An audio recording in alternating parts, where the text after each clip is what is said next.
आजिर recipe पोटल पनीर तरकारी। कड़ाई रे तेल गरम करी पोटल रे अल्प लुण देवी। पोटल को अधा भजा करी नेबी। किछि कटा आलू गाजर कैप्सिकम को भाजी नेबी। शेष को पनीर को हल्का भाजी नेबी।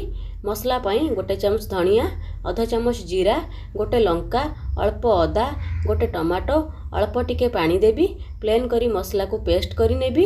कड़ाई रे तेल गरम करी गोटे तेजपत्र पेस्ट करिथिया मसला को देवी। अल्प लुण हलदी गुंड देवी। 2 चामच पोस्त पेस्ट करी मसला रे देवी। मसला को भल से कसी नेबी। सामान्य टिके चीनी देवी। भजा परिबा पनीर को मिक्स करी नेबी। अल्प मसलार पानी गोटे गिना फुटई रखिथिबा क्षीर देवी। कड़ाई को 5 ରୁ 7 मिनिट कभर करी नेबी। कड़ाई रू कभर काढ़ी किछि कसूरी मेथी पत्र देवी। प्रस्तुत हो जाइछि पनीर तरकारी। जदि मोर एई रेसिपी आपण मानको पसंद आसीबो मो चैनल को सब्सक्राइब लाइक शेयर करिवे।